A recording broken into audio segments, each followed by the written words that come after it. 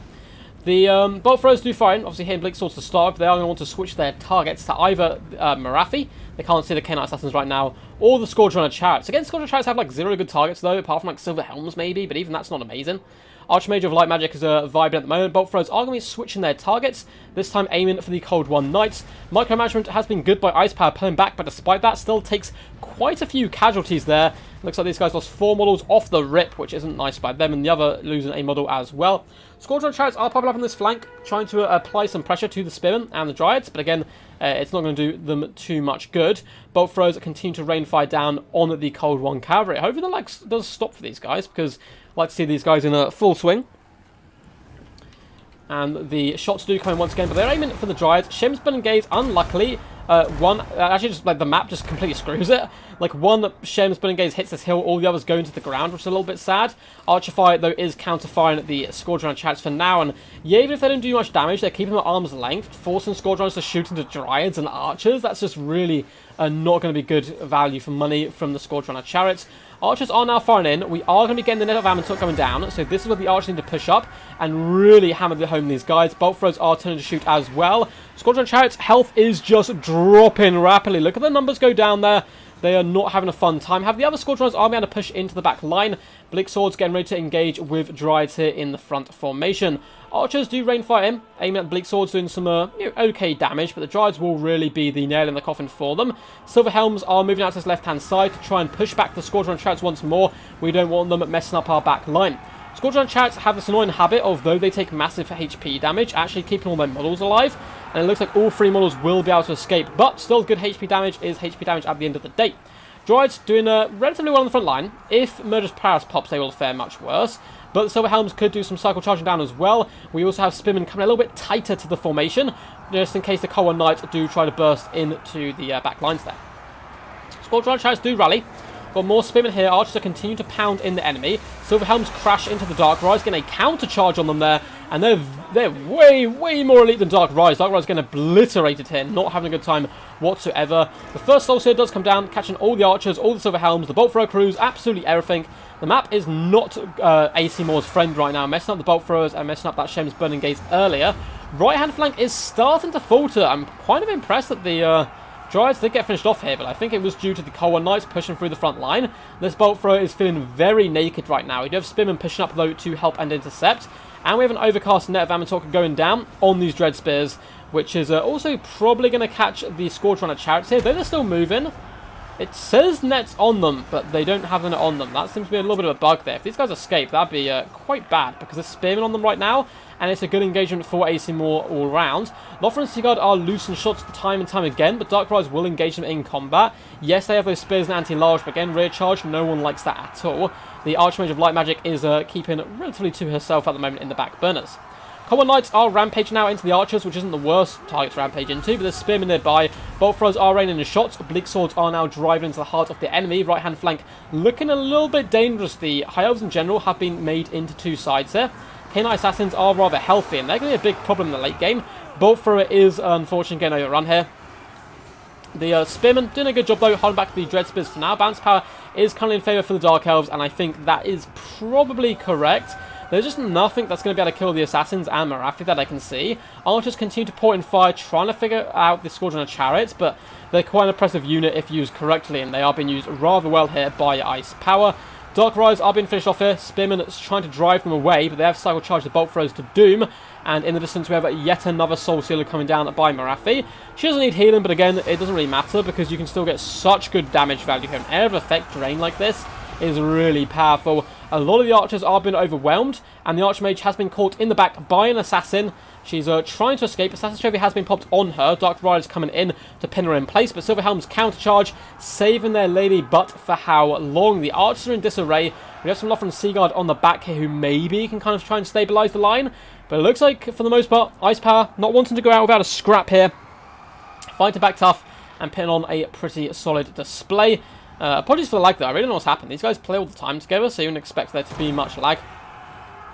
Shem's Burning Gaze does go down, catching the Chariots in the rear, but again, all 3 Chariots surviving, despite the fact they are down to about a quarter of their health. Lothar and Seaguard trying to hold the line. Canine Assassin will finish off the Seaguard though. Marathi is on her way. Her halberd is bloodied, up to 65 kills, driving up the hill, charging for glory, for Gondor, for the Juchi, and looking to hunt down those Seaguard here. The odd wand is going to be coming down, looking to clatter into the enemy as well. But all round, I think this is basically over. The Archmage has survived. Bleak Swords do finish off the Dryads in the distance. Lothar and Seaguard are now going to get surrounded by Scourge Runner Chariots. And we're getting very, very close to army losses at the moment. And Marathi has engaged with the Lothar and Seaguard. The higher forces, I'm about to say Wood Elf there because of Avalon, are running for their lives. Archers are forced off. Dark Rise were beat back. And we have some rallying elements here, like these Archers in the back. But apart from that, yeah, 55 Lothar and Seaguard, who again surrounded and butchered. I think the Archmage being so healthy is the only reason we haven't gone into army losses just yet. And I got bad news for you. Both the Assassins are on the way. Scourge Runners are doing a good job, though. Shem's Burning Gaze is going to go down, trying to clip the Scourge Runner. But once again, the map catches most of the blows. And the Scourge Runner Chariot, though hit, doth survive. And, yeah, it looks like all these troops are really suffering here quite badly. Archer's been shut down, Spearmen as well. Cold One Knights, though not perfect for this situation with Spearmen nearby, have a lot of armor and should probably be able to kill the enemy. Assassins are now both jumping on the Archmage of Light, who has engaged in hand-to-hand combat, which is a bit of a mistake if she gets pinned in. And we are going to be seeing a Soul Stealer come down. A Wheel of Shadows, in fact, lowering her speed by 24. There's no way she's going to be able to escape this. The Assassins coming in with their anime-style attacks, jumping high up into the skies, crashing down upon her. You can see those skulls as well, just around in the distance as the Soul Stealer sucks the life force out of her. And we do have the fight back coming in here by Ice Power. 2-1 down, but it's much better than being 3-1 down there. And Marathi, 940 damage value isn't insane. And the Assassins did a good job, but getting key targets was quite good. And really the Scourge Runner Chariots were the MVPs, getting to the back line, getting over 1,000 damage value. Good damage as well on the Cold One Knights. And AC Moore's build was really fun. But I think it was just a bit too much range to deal with the Dark Elves when you're pretty much guaranteed that they're going to try to ramrod into your back line. The Dryad front line I thought would do better than it did. I like the idea by more, but unfortunately it didn't quite pay off there. Up next we have Schwarsterhafen. GG. So let's update the scoreboard here. Ice Power has got himself on the board, and it is 2-1. Cool stuff. What's up, Logic? How's it going, man? What's up, Cat Morgan? Glad to have you here, buddy. Well, at the moment... yeah, sorry about being so laggy, man. It is. It is indeed. Yeah, we're on to the finals. More on Ice Power. Playing head-to-head. More, kind of played amazing the first two games and just slaughtered Ice. But Ice is managing to fight back here. Yeah, brilliant chariot play indeed.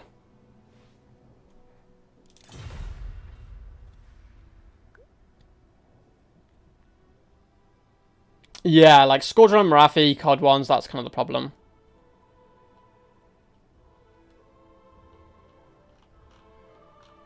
Yeah, for sure. We will try this game. If it is super laggy, you can play rest off stream.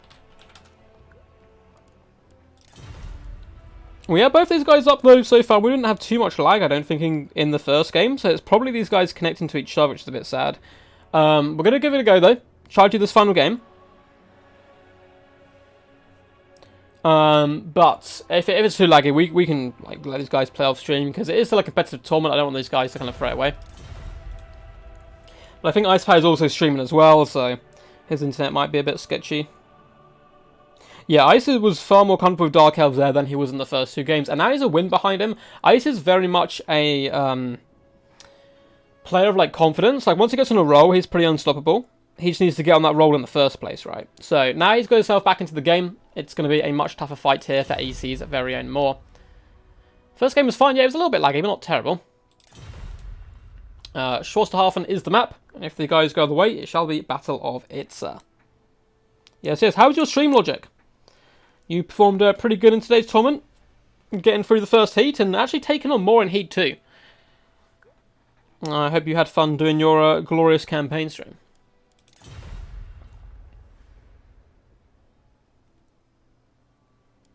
Maybe it was laggy for Ice, but not laggy for Moore. Yeah, that's kind of the problem. But give it a go anyway. And if it's too bad, we can let them play again. Like off stream, it's fine. It's all good. Let's have a little sip of my drink.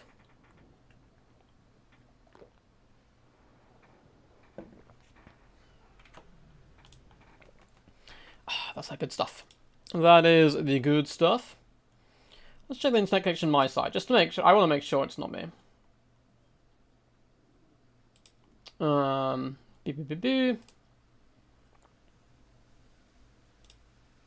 Yeah.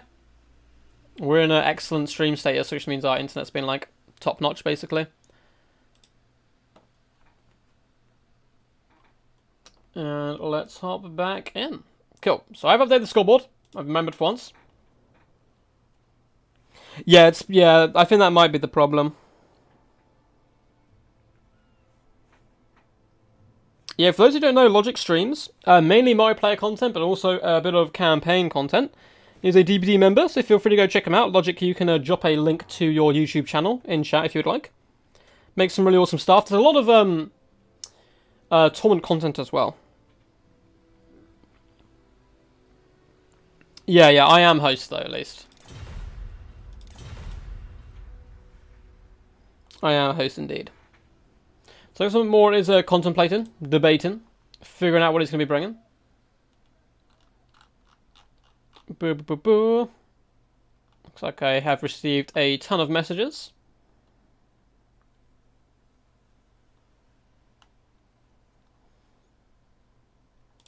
But it looks like we are all good in the hood. Cool, nothing like that I need to reply to super urgently. And we're back, baby. We're back! Strassenhafen, nice big flat open map. It's good to see.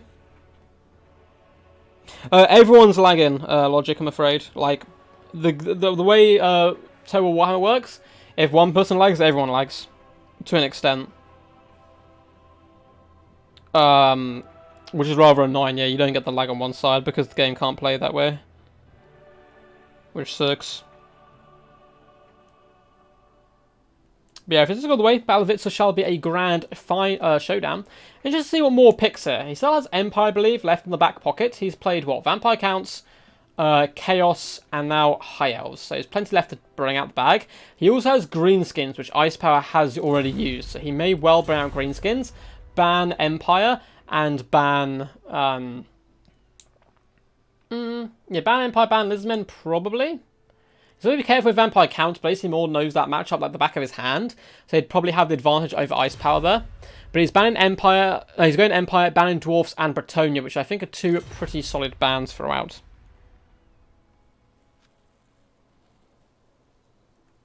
Yeah, that's what I mean. So if like one person's lagging, it just lags the whole thing for everyone. Like the stream's not lagging, it's just the game. So if it does keep happening, we can just get these guys to finish off stream. It's okay. No worries. Yeah, go check him out. Go check him out.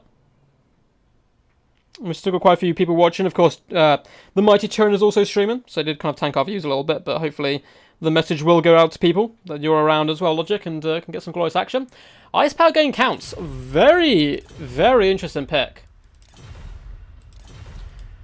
A very bold pick. I think... I don't know how well... I'm assuming Ice Power is very well versed with Vampire Counts. He's a top tier tournament player now, so he's probably quite well adapted to the majority of factions. The problem is, he's going Vampire Counts up against the Vampire Count main, so AC Moore is going to know all of the tricks of the trade that the Counts can bring to the table here, which is going to be a little bit tricky for him. Certainly a little bit tricky. But I have faith that Ice Power can certainly pull this back, and hopefully he does, so we can go to the 5th and final glorious game, which is something I would certainly like to see. Let's have a little look-see. Yeah, this squad's all good. Man, what do you guys think of this matchup? Who do you think it favours? Do you think it favours Counts? Favours Empire? I can see Volkmar being a nuisance here. Like, he would dumpster all of the Count's infantry and magical units, but there are quite a few good counters to him as well, coming in the form of Terrorgeist and other such stuff. AC Moore, though, may go full Chad mode and once again bring the double Hellblaster fire build. Which, if he does, like, AC Moore has won the heart of the people. He's been a true champion today, coming in with those fire builds. And he might well be able to do it again. He's defeated Greenskins twice now, I think, as well. So, I think we're going to have to give AC Moore some kind of special title in the Discord.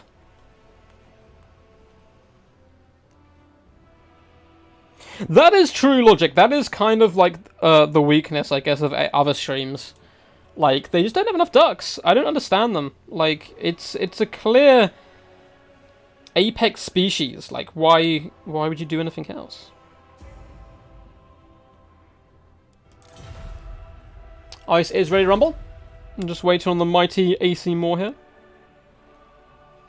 seeing what he can bring to the table. I would low-key love like a Hellstorm rocket battery, the Regiment Renowned, because it's got such low ammunition, it might be able to use it all up before the Count can close the distance, and it could do some really disgusting work on Graveguard. Who knows, maybe we'll even see Greatswords here, I hope so. I hope so, Greatswords are really fun. Likewise, AC Moore may go full skirmish. He's got to be wary of Fellbats, but Pistoliers, Outrider grenade launchers, Outriders in general can be very powerful in this matchup. But again, dealing with Fellbats is always an absolute nightmare. But if he comes with Empire Knights, he may be able to charge them and pin them down quite nicely. Quite nicely. Oh yeah, I don't know if you saw that game logic.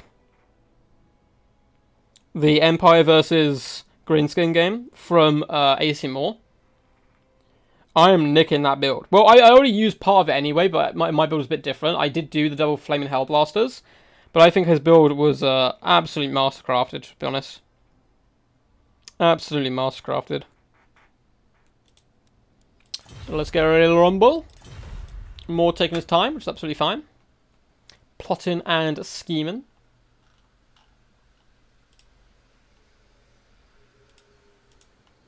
I'm getting ready here. Also a drink so I can stay alive. And that'll be the last of the water. So come on, Moore. I believe in you, champ. Bring the righteous fury of Sigma to these vile undead troops. Although I don't hate Vampire Counts. I don't really like their playstyle, so I don't play them very often. But they're quite a cool faction. I'm glad they're in the game. It gives a nice little bit of diversity as well to the multiplayer scene. And for a long time, people thought they're pretty terrible, but they're starting to make quite an impressive comeback all round. Banner of Eternal Flame Hellblaster? Yeah. That was what his build against Greenskins was. And they didn't really kill Grom. They didn't get the greatest damage value, but they forced off the Giant Ritual Hag and just panicked Lunacy's Greenskins. So he had to kind of force himself forward, waste a lot of ammo as well on his skirmishers, and the Volcamore from that point onwards just carries. It can be really dirty. What I'm thinking they should do is do a 2v2. So hear me out, Logic. Do a 2v2. Get the Banner of Eternal Flame of Empire. And stick it on double Organ Gun, double Hellblaster.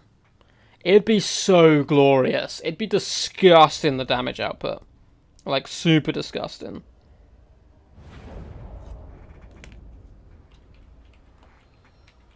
And here we are, Schlosshaven, the gigantic map, which will favour the Empire slightly. Plenty of room to skirmish. And it is a long waddle over for the Vampire Counts. But again, Count players are used to this. They just absorb the damage on the charge and then dish it out in double in a bit of angry return. The banner doesn't do much extra damage versus the field. This is true. This is true. So here we are. We have Ice Power on the comeback trail. He was 2-0 down, fighting back here to 2-1. We have Blood Knights. We have Zombies. We have Zombie Skeleton Warriors, Sternsmen. And yeah, so Graveguard, Zombies, Skeletons dotted all well on the front line. We do have double Direwolves, some Fellbats up in the sky, but only the one unit, which could be scary if the Empire have gone full skirmish. Blood Knights could do some good work as well. Where is the leadership core? It is down here. It is a double White King, Vlad von Karstein. Ice Power going for the tankiest troops possible. Double Scab Escape here. Vlad von Karstein shall be coming in with Raised Dead, Invocation Heck, and Blood Drinker. He also comes in, of course, with the Master of Bewilderment, a master at tanking out the enemy. For the forces of the Empire, AC Moore has been coming with the coolest freaking builds, and once again, it's full Rohan. We have Outriders with grenade launchers, we have Pistoliers in the centre, more grenade launchers on the flanks, we have Empire Knights, Royal Aldorf Gryphites, Royal Demigryphs of Halberds, more Empire Knights, an Arch Lector, which is a unit you don't get to see terribly often, looking to buff up the Gryphites, no doubt. Grand Soulfire, Grand Shield of Grand Shield of Faith, and Grand Hammer of Sigma. And we have a Jade Wizard with Dwellers Below and Earthblood. And a War Priest on the far side to buff up the more Knights. This is a freaking cool Empire build. This is some epic stuff. This is an amazing force, and I think it's actually going to work wonders here. One Fellbat is all he has to worry about. Double Direwolves, of course, and the Blood Knights could be a problem. Get the Outriders on the Blood Knights. Start wasting those fools. Grenade launchers can club all the infantry. The Hero and Lord Core is going to be quite tough, though, to deal with, I'm afraid. I'm going to say it horribly, but, you know. I joined your channel, Logic. Hey, yes.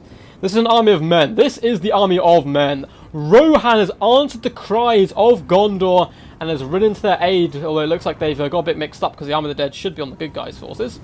Pistoler's going to whip around this flank, pull him back here. Empire Knights may be able to charge in. Royal Out of Griffites will quite happily take this engagement, but he's wanting to get them as away from the support as possible.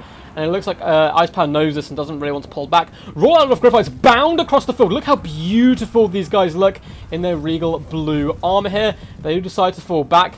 Warrior Priest is going to charge in as well and massively overextend. This is a bit of a disaster by the Warrior Priest, but again, it may be a bit of a bait here. Scavascape goes down on the Pistoliers. They have to fall back. Blood Knights charge in here. Go like have fun. Didn't mean to click ready, no worries.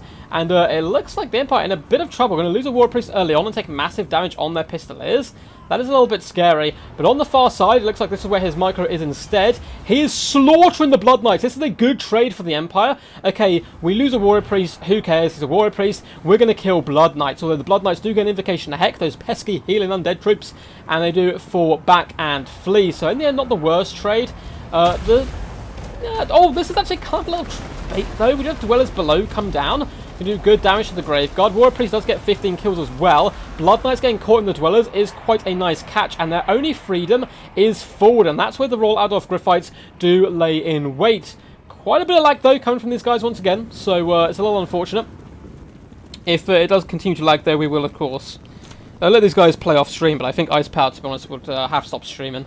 I might end up having to make that a rule, that when people get to the semi-finals, they're okay to stream their point of view, but if it lags, they'll have to stop and see if it fixes it, but we'll do that later time.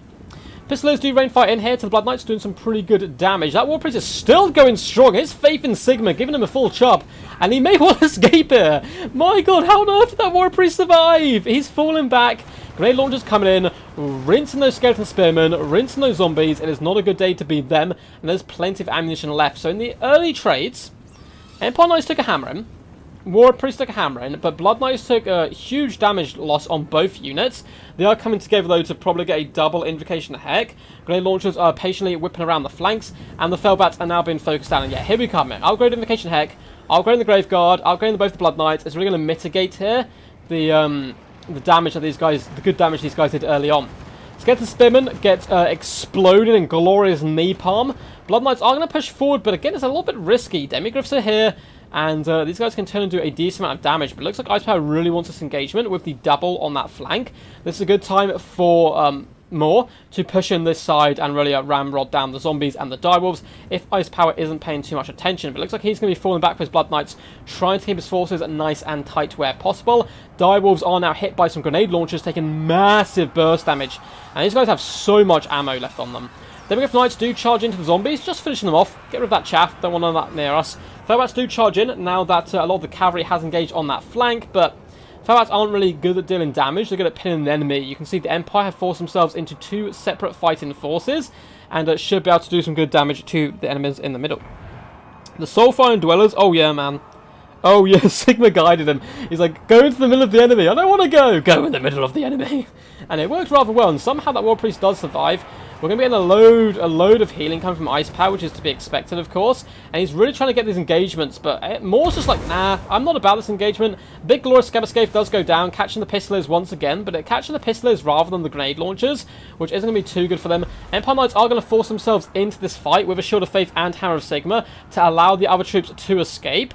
And on this far side, yeah, we can see zombies. They're just going to get obliterated. I mean, it's not the greatest use of the ammunition of the Outriders, so they might just want to charge in there and finish those guys off good. Royal Out of Griffites are going to turn and fight this. Pistoliers are unleashing hell upon the enemy, as well as grenade launchers into this just absolute bloody mess.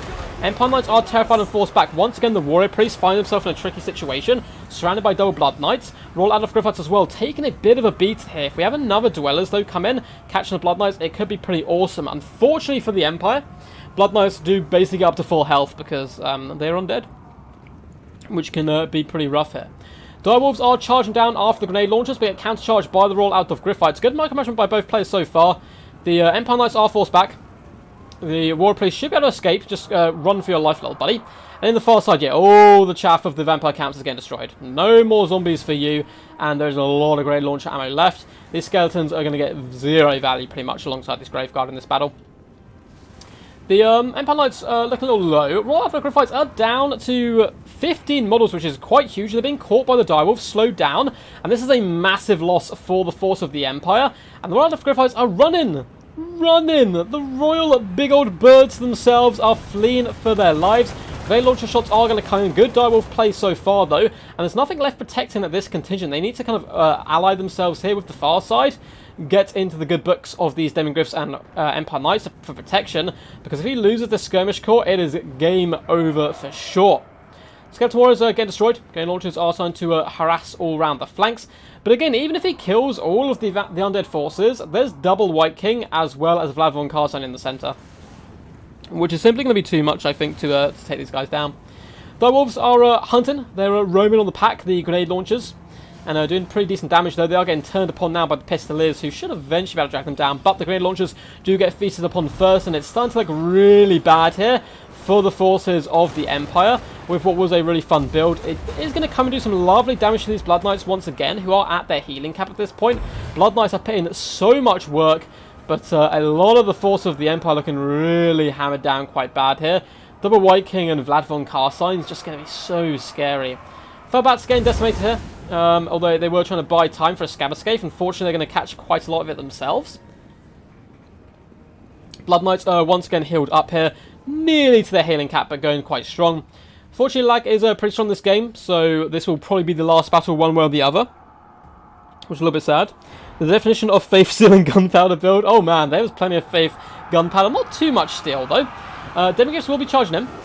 Finish off the direwolves, which is a really good target property for the force of the Empire. They can rally up. Now, they do have healing of their own. Both the Blood Knights are near their healing cap, so you can heal up these Demigryphs and keep them fighting. Roll Adolfs have come back. 9 models isn't bad if they do receive some Earthbloods. Charging in here to the direwolves. Though they do lose a model, though, and losing models is so bad right now because, of course, you're not undead, mate. You can't heal up undead troops. Loader shots go massively wide here. It's because they're actually aiming at those Felbats. And the Demigryph Knights and Empire Knights are driving back here. And this unit of Blood Knights is a little isolated and alone. It looks like Icepad does realise this, and is going to be pulling back, trying to get to safety, because he may well be jumped by all of these troops. And they're taking quite considerable damage now. Grenade launchers are designed to kill infantry, but they'll do the number on the cavalry as well in a big burst. And it's a close game. Felbats about to be finished off. The Roll-Out-Offs can loop up and around. We'll definitely want to catch those guys in an Earthblood alongside the Demigryph Knights, and it looks like we're getting an Earthblood early on, catching the Empire Knights instead, and some of the grenade launchers who are continuing to rain in fire upon the poor beleaguered grenade launchers. Yeah, that's what I'm thinking, Tellus. That's what I'm thinking. Like, I don't know if they've got enough to kill the White Kings. Maybe if they've got enough ammo, they can just abuse it, you know, and abuse them as much as possible. But the Blood Knights are now taking quite considerable damage, likewise are the Graveguard. This unit of Blood Knights is trying to float out to the side onto the Royal Outlaw Griffites, but the Outlaw Griffites are going to probably be able to make it back to friendly territory. We have Pistoliers for support, we have Empire Knights, more Demigryphs as well. The White Kings are now taking quite a lot of Pistolier fire, but these guys are 90 armor with silver shields. They do not care for your petty arms fire, they'll absorb it all day long. Grenade launchers do fire in onto the Graveguard, doing some good damage there. The direwolves as well, not doing too shabby. Pistoliers firing into the flanks now of the White Kings will do them slightly more of a solid. Empire forces are retreating. Outrider grenade launchers going to be getting some good damage up against the Graveguard. Very excited to see how much damage value these guys got over the course of the battle. We do get another Earthblood coming down on the Empire Knights as well as the Royal Outlaw Griffites. This unit of cavalry is basically full health. So the Blood Knights need to be careful. They're at their healing caps and can certainly be overwhelmed. Pistoliers is going to continue to fall back. Maybe they can force army losses on the heroes, but heroes and lords count for so much of balanced power. It's going to be quite rough here. Grenade launchers are finishing off these Graveguard great weapons, and yeah, these guys are down pretty bad now. Crumbling wants to keep up the pressure though and fire where possible. Empire continue to draw the counts around the battlefield, and there's still Sternsmen, 89 of them. They're going to take a lot of the grenade launcher fire. These guys down to only 8 and 9 volleys each. Do we have any more? We do. On this side, we have some more grenade launchers. Apart from that, Pistoliers, and Pistoliers are running almost out of ammunition at the moment. They are trying to release the remainder of their shots. Pistoliers baiting a charge and falling back. They're good to get the Pistoliers to countercharge the Direwolves, actually. It looks like that's just what's happening. A load of Pistoliers do charge forward. Ice Power pulls back with his forces, though, trying to flee for his life. He's pushing a bunch of these troops up, support the Demigryphs, and then come down with the Dwellers below. Masterful play. Masterful by Moors. And this Dwellers, if he can pin them in place, oh, is going to do some disgusting damage to these Blood Knights. We're getting the Archlector to come in with all his buffs and glorious stuff. And these Blood Knights, that's 2 dead Blood Knights. AC Moore, laying down the trap, finishing off both units of Blood Knights with that trap, but at what cost? He does need to fall back with his troops and not take too much damage. Sternsmen are getting healed up, but they're pretty close to the healing cap already. Grenade launchers should be able to unleash a torrent of damage upon them. Demigryph's doing a good job clearing up a lot of the chaff, but the Demigryph Knights are actually forced back here. All of these Empire Knights have stuck around way too long, and probably need to fall back out of here once more and lick their wounds slightly. Blood Knights have been dealt with, though, and crumbling into dust, which is just what I like to see from my Blood Knights. Graveguard are being eviscerated right now by the Outrider grenade launchers. Banterpack is still Vampire Camp favoured. Empire Knights are terrified, but should be able to rally once again. Archlector is falling back with all his Vessel Prayers. Demigryph Knights and Halberds down to 15 models, though. Empire Knights down to 14, and no way did these Blood Knights survive. Minus 19 leadership. Oh, it's dropping, yeah. They're going to crumble into dust. Grenade launchers are finishing off the Sternsmen now. Grenade launchers, though, despite they have fire explosions, do not do fire damage, but it doesn't really matter here because the Graveguard are a perfect target for them regardless, really getting some glorious value, and it seems like it will be the Hero Corps versus the world. Royal Demigryph Knights are down to just 7 models, which isn't looking too good. Blood Knights are completely wiped out, and it's going to come down to... I don't think there's enough ammunition left to kill this Hero Corps, but with Cycle Charging, maybe there's hope. Maybe there's hope. This is so painful for the VC. Yeah. Like, it's looking a little rough here. But, well, I don't think that, like, the White Kings are so healthy. Vlad's one of the tankiest characters in the game.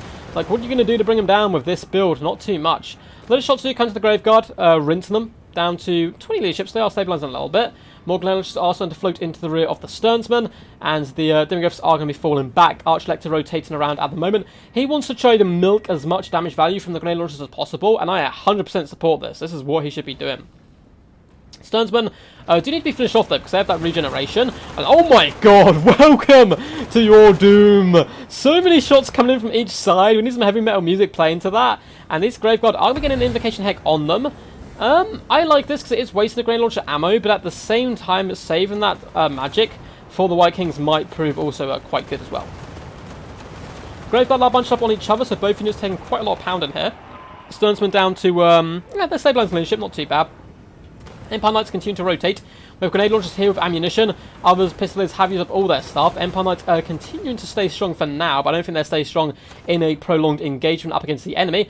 Archlector is going to fall back as well. Sternsmen, as well as the Graveguard, taking massive damage here. Arrows, grenade launchers looked like they want to actually be targeting these guys if possible, trying to whip up and around behind the enemy. Grenade launchers on this flank, they're out of ammo. 126 and 161 kills, though, doing a pretty good job so far. I think the Sternsmen might actually be able to survive this, proving that they're maybe enough there to stabilize. Yeah, it's fine to chat what you want. We had like quite a bubbly chat earlier, but Turin has started streaming, and that tends to obviously tank pretty much every other Total War stream, which of course isn't his fault, but like is the way of things. Sternsmen do manage to dodge for the most part the Archlector's pressure there. Pistoliers do charge in onto the Sternsmen, who will get surrounded and most likely ground down to a small grey paste. Vlad von Carstein isn't too far away, likewise is the White Kings. Graveguard moving over to support. Pistoliers going to be charging in the rear, as are the Demigryphs and Empire Knights. Grenade launchers do help finish off those Graveguard, though, down to -17 leadership. Archlector is going to charge in onto the Hero Corps, and we do get a lovely little buff come down. Grand Hammer of Sigma has been popped, as well as the Grand Shield of Faith. This is going to allow the Archlector to do okay up against Vlad, but as soon as he gets those debuffs popped on him himself, it's going to be a bad situation. Balance power is even, despite all of the Count's forces have been deleted.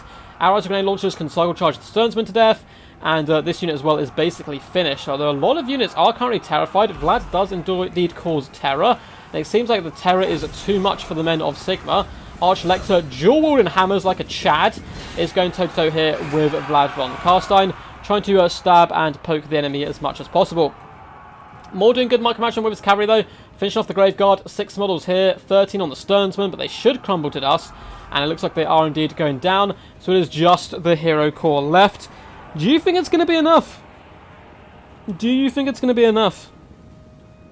Yeah, he definitely wasted the healing on the units. But I mean, maybe he just thinking, hey, if I get rid of the ammunition, force my opponent to shoot Sternsman, he won't have enough damage output to deal with the White Kings in the end game, right? Archlector is going to be fleeing now, trying to save up as much of his spells as possible. We have that Rise of Grenade launchers here. They can launch some shots in and try to round out the enemy and do some okay damage. But again, it's not going to do much. White Kings are currently at 2.9 and 3,000 HP. Grenade launchers getting a little bit close. Are they going to shoot? Are they not? It's hard to tell. Nope, they decide to shoot, and then the enemy is too close by that point, and they flee. So Empire just reposition along this flank, looking to charge in and finish off the Sternsmen, who are crumbling down now. And we're going to get a fat Earthblood. It is going to catch Empire Knights, Demigryph Knights, and the cycle charging shall commence, because that's the only way he has a hope in hell of winning this. And even then, I think it's pretty much impossible. Grenade launchers do come in, doing a glorious bit of friendly fire for the first time in the game. But also hitting some White Kings, and now the Pistoliers are just going to cycle charge for an eternity. And he's going to do this while he tries to get more Wounds of Magic to heal up his infantry and get those spells back for the Archlector, which is smart. It's just very smart. The Archlector probably has Encourage, because I think all Lords and Heroes have it, but I think that's just about it. Yeah, he has Encourage, and that's it, I'm afraid. Awe of the Dark Grandeur is going down, -4 leadership. And we are seeing a zombie summon as well coming down here, which may end up buttering the bread here of all these knights who are desperately trying to fall back. But every time they charge in, Empire Knights keep getting terrified. You're going to be terrified so many times before you break and run for your life. Archlector is going to be kind of a big old pounding slam down on these zombies who are not going to enjoy that at all. Look at their health just disintegrate before our eyes, but the characters can eat that up all day. Archlector looking healthy, but so are the White Kings and Vlad, and a lot of the Empire forces are just running for their lives. Jade Wizard is coming in, Grand Hammer of Sigma buffing him up, so he actually has a decent chance of hitting the enemy, and is trying to go toe-to-toe here with Vlad.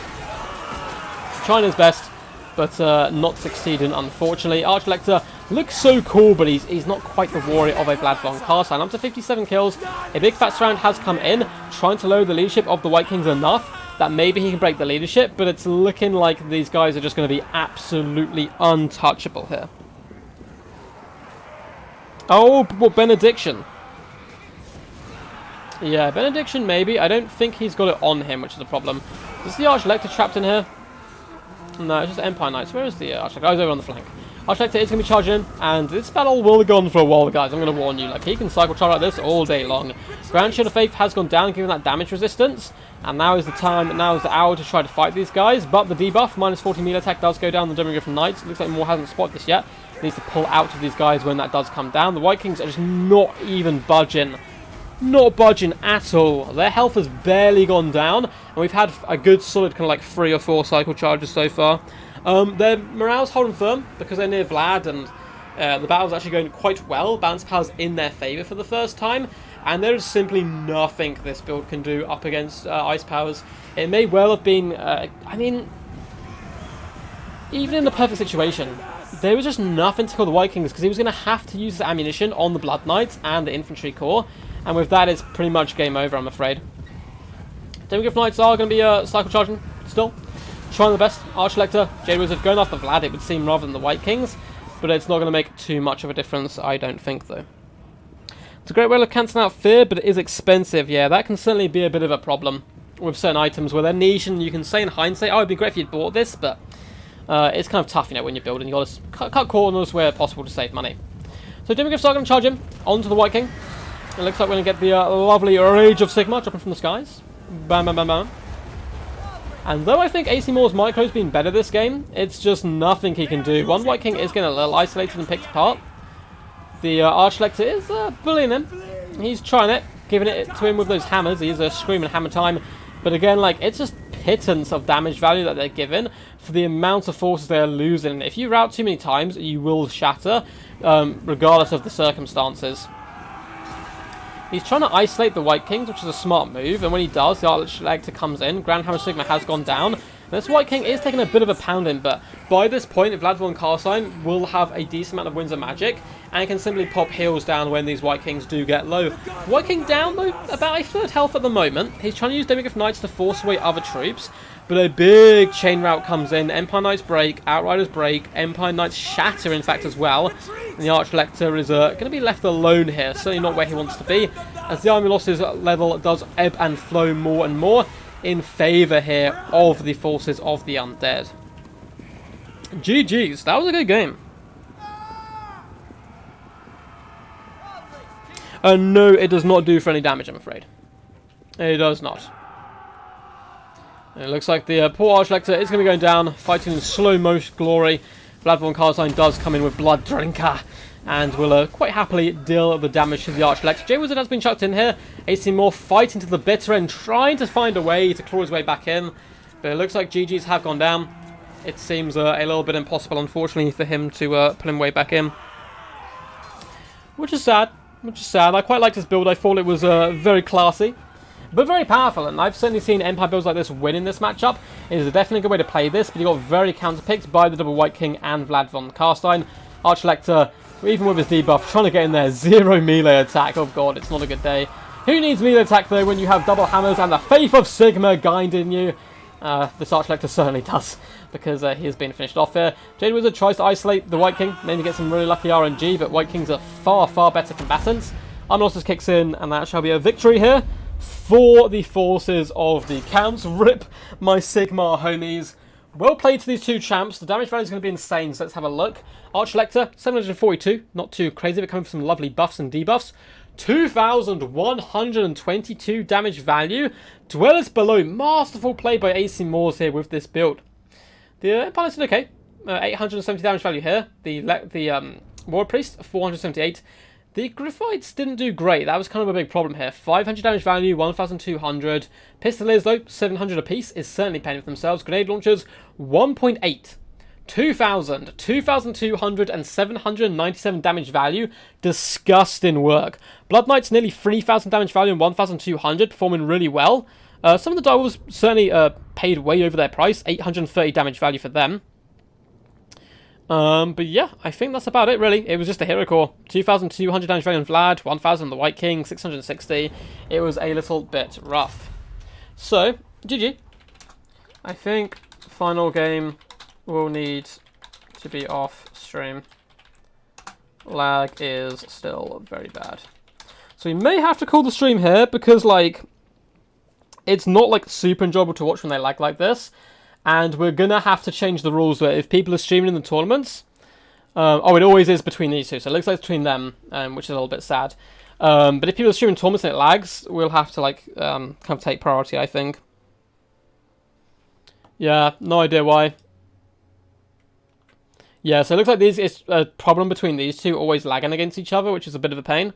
But yeah, final map is Battle of Itza. Please send replay. So a bit of a sad end, sorry about that, guys. A little bit of